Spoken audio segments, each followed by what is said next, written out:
Hello friends and welcome back. It's Sades here, and today's video is all about Enderal Forgotten Stories.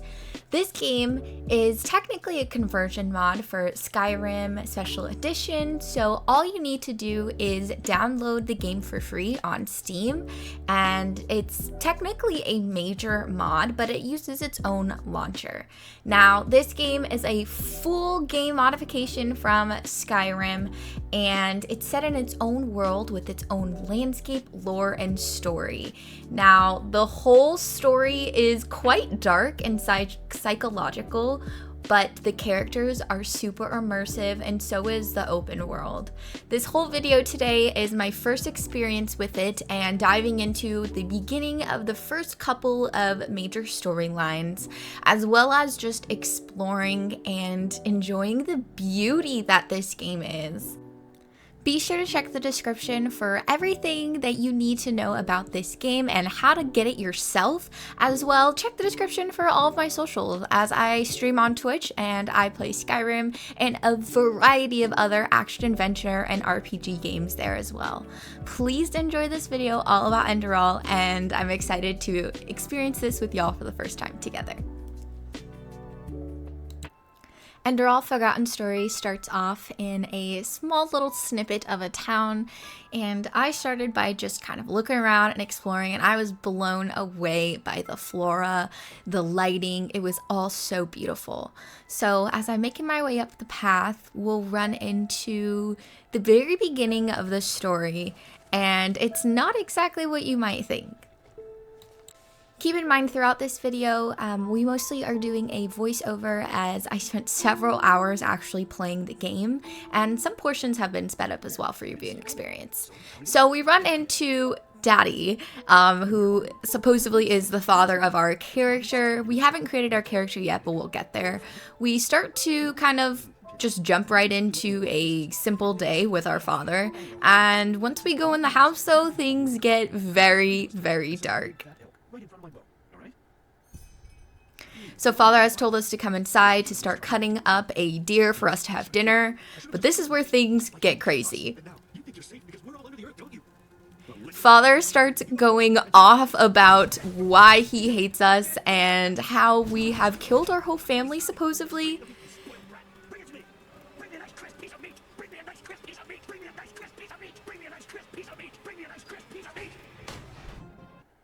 After that, we wake up, and it seems that we were in a dream. We wake up on this little boat, and we are with a friend, supposedly, and this is where we get to create our character. I chose the Half Eternia character, which is very much like an elf type look from Skyrim. And when I'm creating my character, I really just wanted to make her look cool. I wanted to make her look pretty, and my whole idea behind this is I wanted to create a character that was very much magic focused. So I went with the name Lil Fern. Fern is such a very fairy-esque magical name in my opinion, and I feel like these are all of the types of characters I create. But as we're sitting here with Sirius, our little friend, we get stumbled upon by a group of people, and apparently we weren't supposed to be on the boat in the first place. It's your turn to stand. So we start to hear a sound in the background, and this is when we get bombarded with a couple of not so friendly characters, and we have no other choice but to, well, you'll see, just beat them up.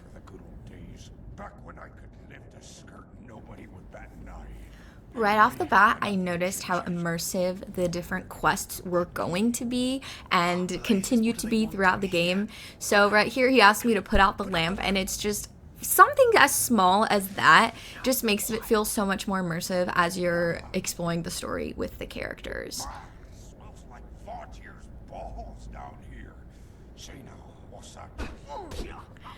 So here is our first experience with combat, and it was much more difficult than I expected it to be, because brawling characters in Skyrim, you really don't take much damage, but here in Enderal, it is not for the weak-hearted. right after the fight, we are taken by this veiled woman. She's completely mysterious, and we end up waking up on the deck of the ship, where we meet the captain of the ship, who was not very happy that Sirius and I had snuck on to create a better life for ourselves. Sirius went on to explain about how we wanted to get on the ship because of the slavery and the terrible things that were happening back at home, and we were looking for a new life. But as you can see, our very first friend in the game did not last very long, and this is a trend I started to notice as I kept playing. After this, we were thrown into the ocean with the dead body of our friend, and we wake up soon after on a beach.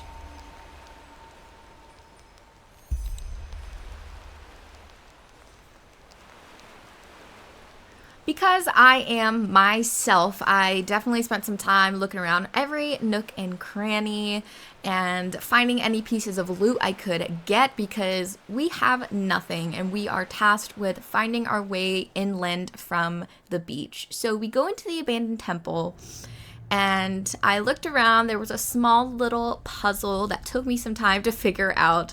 But once I did, I jumped my way up and found this rune key that unlocked the passageway for us to continue on through the abandoned temple. This was really exciting for me, as most of the puzzles I encounter in Skyrim, it mainly is a dragon claw key and a couple of little booby trap puzzles. But in this game, the puzzles were a lot more exciting.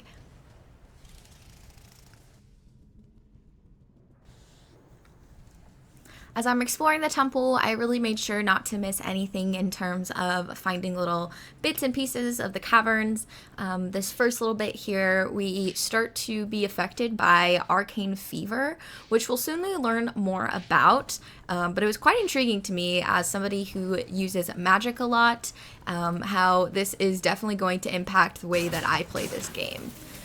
I was able to find a spell tome for a spark spell, and it gave us quite a tough enemy, but we start to learn about mana, which is magicka in this game, as well as just kind of playing around with the different ways that I want to use combat. Making it completely out of the temple, we are given a task to find a couple of different ingredients, which was exciting for me because one of my favorite things about playing games that are open world is exploring, looting, and gathering materials, and seeing that I can use all these materials not only for alchemy but for crafting later on was exciting as well.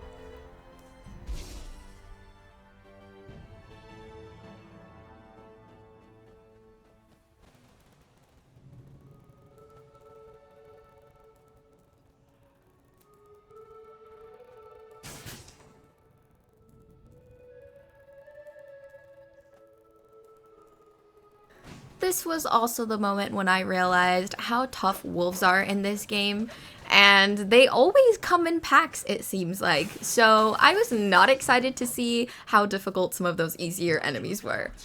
Now this is Finn. We run into Finn as we are making our way out of the temple and through the paths. We start to learn more about the sickness of arcane fever and get a little bit of backstory about some of the different communities of people that are in the game, as this is a very exclusive type of map where we are exclusively in Enderal, and it's completely run differently than any other town in that you would experience in Skyrim.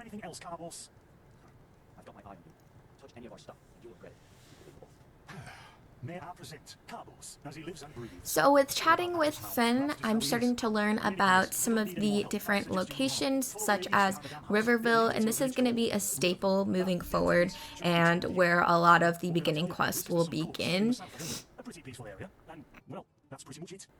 Feel free to ignore how my character is 100% clothless right now. She will very soon have clothing back on. We did a little bit of bartering, so that is why I became clothless. Now it's full of shady characters. My Black Guardian, you really are an outlander, aren't you? My path is, well, it's just my path. My role designated to me by my... Do we need this still tomorrow? Or can I clean all the tools? After that long conversation with Finn and his friend, I did a little bit of exploring, but my character soon got very sick from that arcane fever. So Finn was the bro, and he jumped up and started making a potion to help me as best as he could, something to help subside the symptoms. Remember, to help the afflicted, whatever. Thank you. Gruntroods, gruntroods. Ah, here we go.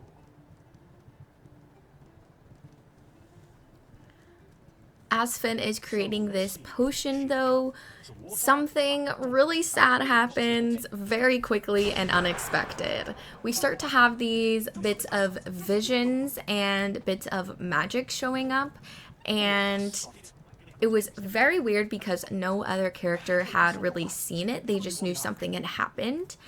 So that's a little bit more deeper into the story about our character and where they came from and what types of powers that they have.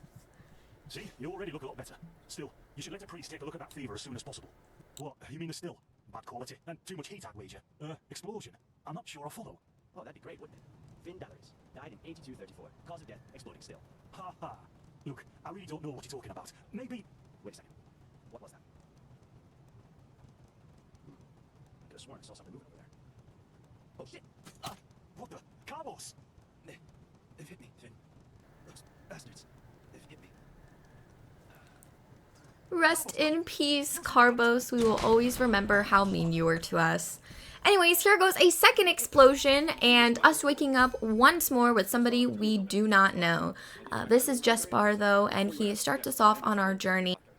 Jespar tells us a bit more about arcane fever and the possibility of him knowing somebody of the apothecary friends that he has that can help us.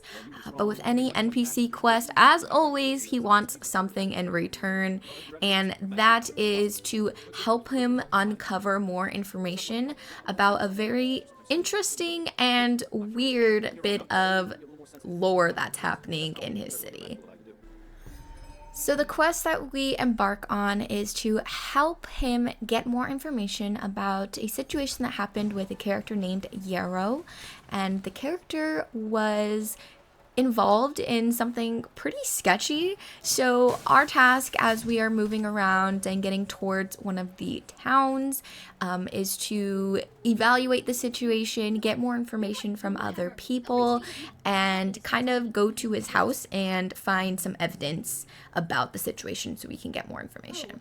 Anyway, who are you? I wasn't expecting to meet anyone else out here, save for the bandits. No, I'm not. This ruin over there. You know, I'm a merchant, and my specialties are all kinds of things with historical background. Of course, I'm usually not stupid enough to go looking for them myself, but there was this traveler from Ark who told me about this place, the Three River Watch, and he said that it's hardly guarded. Well, since I was in the area anyway, I thought it wouldn't hurt to take a look. Great idea, really. Look, I know we just met, but truth be told, I really got myself into some trouble here. Something terrible happened, and I simply don't— Yes, my Elfried. She was kidnapped. By the stars, I was so stupid. We were just about to make camp for the night, and I went to search for some— No, but here. I heard him grunting, you know? He lives in that damn ruin. I tried to sneak in. Please, you have to help me. If anything happens to— Oh, by the ancient fathers. After exploring a bit and finding out some more information with local villagers and getting some more quests, as every single character you talk to in this game has some kind of very thick lore encompassed quest, which is very exciting, but it also means that there is going to be a lot in this game, I can already tell, and it might be a little bit overwhelming, but there's nothing wrong with that. So I did some more exploring on my way to Rivervale, and I found some different locations, taking out some smaller enemies, and was just increasing the amount of items that I had so I could be prepared for whatever was going to occur next. We start to learn about crafting in terms of gathering bits of instructions from blueprints, and as well as gathering materials.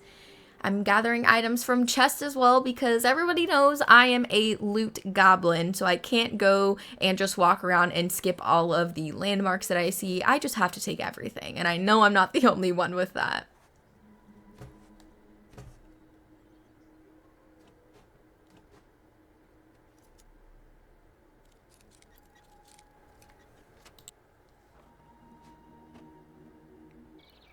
Right after ransacking that little bit of leftover farmhouse. I run into this wishing well where whoever is in the wishing well, whatever spirit or god is in there, is asking for their heart so that they can return back to their glory. I'm unsure of what that means, and I don't touch back on that quest anymore during this current episode of this playthrough, but I am interested to see what's going to happen with that. So stay tuned for quest specific videos coming out about this game. We have found Yarrow's house. I can't necessarily get inside, but I do a little bit of exploring outside. This will be a landmark that we come back to chat with who we met before about the whole Yarrow situation and what happened to him. I make my way down towards the beach. I'm still unlocking different locations. And then I also stumble upon these red glowing stones of some sort. And those kind of remind me of the Stone of Baron Zaya quests. They are technically called magical symbols, and there are 100 of them in the Enderal game. It's a pretty small map though, so I feel as though they won't be too difficult to come across. Here's my first experience with bandits.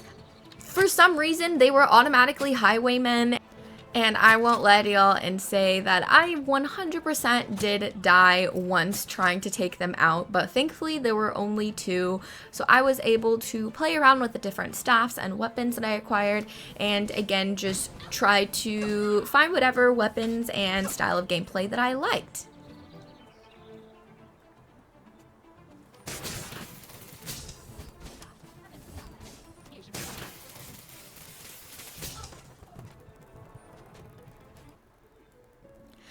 Right after that, I finally made my way to the town of Rivervale, and we found Alfred, and we actually sat down, and he was one of the quest markers that I needed to come find to get him more information about Yarrow and how he is as a person and his whole background.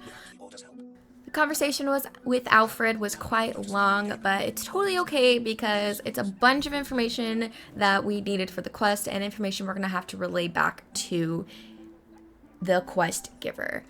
Now I'm exploring a little bit more of the town. I did a bit of shopping and talking to some of the characters, but I got some information about a job from the guard standing next to this notice board. And this notice board was about contracts, so this is a cool way, instead of having to talk to innkeepers about contracts for bandits, you can just go to different bulletin boards.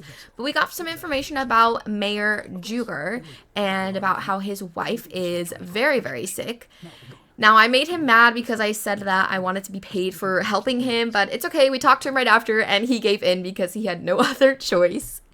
Anyways, we go upstairs, and we start to learn about her story, and it's quite interesting because she's very, very sick, so we go see her, and we are tasked with coming back later on when she is most likely to have this episode, and you'll see this episode here shortly.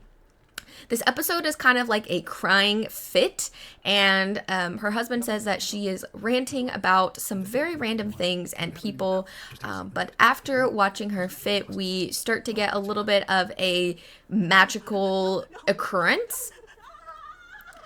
So as she's crying, something happens to us, and we start to hear voices of other characters, and afterwards we get to ask the mayor about if he knows any of these people and if they could be leads in helping her get better. You heard the voices? Right, some kind of medium? This? I don't know, but... That was the fisherman, don't you remember? The one who collaborated with the brigands and was killed when he tried to assist the arrest. Yes, of course. And his companion drowned herself afterwards. Poor thing. But I don't understand. What the righteous path does that have to do with Matilda's sickness? Something tells you this, I see. If the circumstances were any different, I would take you for a quack, trying to win my favor. But you seem honest, and I shouldn't leave anything untested. Mildor, where was that fisherman's house again? I have a map. Then give it to her.